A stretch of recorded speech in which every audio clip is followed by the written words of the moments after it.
ಒಬ್ಬ MBBS MS surgeon meritorious ಹುಡುಗ ಪಾಪ ಹಳ್ಳಿಯಿಂದ ಬಂದಿದ್ದು MS ಮುಗಿಸಿದ್ದಾನೆ. MS ಮುಗಿಸಿದಾಗ ಒಂದು ಸಿಂಪಲ್ ಆಗಿ ಫಿಶರ್ ಆಗಿದೆ. ಇದು ಸತ್ಯ, ನಿಜವಾಗಿ ನಡೆದ ಘಟನೆ ಇದು. ಅವನೇನ್ ಮಾಡಿದಾನೆ, MS ಮುಗಿಸಿರೋನು ಸರ್ ಸಾಬ್ರ ಹತ್ರ ಹೋದ್ರೆ ಚೆನ್ನಾಗಿ ಮಾಡ್ತಾರಂತೆ ಸರ್ ಅವರು ಅಂತ ಒಬ್ಬ ಕ್ವಾಕ್ ಹತ್ರ ಹೋಗ್ಬಿಟ್ಟಿದ್ದಾನೆ. ಅವನೇನ್ ಮಾಡಿದಾನೆ, ಕಟ್ ಮಾಡ್ಬಿಟ್ಟಿದ್ದಾನೆ. ಅರ್ಧ ಮೋಷನ್ ಕಂಟ್ರೋಲ್ ತುಪ್ಪ ಹೋಯ್ತು. ಅಲ್ಲಿ ಇವನು ಮನೆ ಸೇರ್ಬಿಟ್ಟ, ರೂಮ್ ಸೇರ್ಬಿಟ್ಟ. ಆಮೇಲೆ ಏನು ಮಾಡ್ತಾನೆ ಇವನು, ಈ ಕಂಟ್ರೋಲ್ ತಪ್ಪೋದಾಗ ಎಕ್ಸ್ಪರ್ಟ್ಸ್ ಹತ್ರ ಬರ್ಬೇಕಾನೆ ನಮ್ಮಂಥವ್ರ ಹತ್ರ.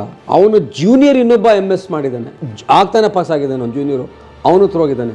ಅವ್ನು ಫುಲ್ ಕಟ್ ಮಾಡ್ತಾನೆ, ಫುಲ್ ಕಂಟ್ರೋಲ್ ತುಪ್ಪಬಿಡುತ್ತೆ. 2 years ರೂಮಲ್ಲೇ ಇದ್ದ ಅವನು. 2 years ರೂಮಲ್ಲೇ ಇದ್ದು ಕೊನೆ ಫೋನ್ ನನಗೆ ಮಾಡ್ತಾನೆ ಅವನು, ನಾನು ಆತ್ಮಹತ್ಯೆ ಮಾಡ್ಕೊಂಡ್ಬಿಡ್ತೀನಿ ಸರ್, ನನ್ನ ಕೈಲಿ ಏನಾಗಿದೆ ನಿನಗೆ, ಸರ್ ಈ ಥರ ಆಯಿತು. ಕೊನೆಗೆ ನಾನು ಅವನಿಗೆ ಸಮಾಧಾನ ಮಾಡಿ ಒಂದು ಬ್ಯಾಗಲ್ಲಿ ಬಟ್ಟೆಯಲ್ಲಿ ಹಾಕ್ಸ್ಕೊಂಡು ಕರ್ಕೊಂಡೋದೆ. ನಾನು ಕರ್ಕೊಂಡೋಗಿ ನಮ್ಮದೊಂದು ಕಾಲೇಜ್ ಇದೆ, ಹಾಸ್ಟೆಲಲ್ಲಿ ಅವನ್ನ ಇಟ್ಟು ಅವನಿಗೆ ರಿಹ್ಯಾಬಿಲಿಟೇಷನ್ ಮಾಡಿ ಕೊನೆಗೆ ಅವನಿಗೆಲ್ಲ ರೆಡಿ ಮಾಡಿ ಕಂಟ್ರೋಲ್ ಬಂತು.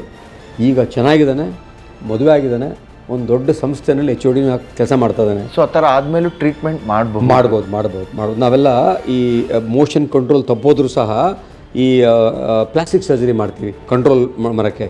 ಅದನ್ನು ಸುಮಾರು ಕೇಸ್ಗಳು ನಮ್ಮ ಹಾಸ್ಪಿಟ್ಲಲ್ಲಿ ಮಾಡಿದ್ದೀವಿ, ಎಲ್ಲ ಸಕ್ಸಸ್ ಆಗಿದೆ, ಕಂಟ್ರೋಲ್ ವಾಪಸ್ ಬಂದಿದೆ.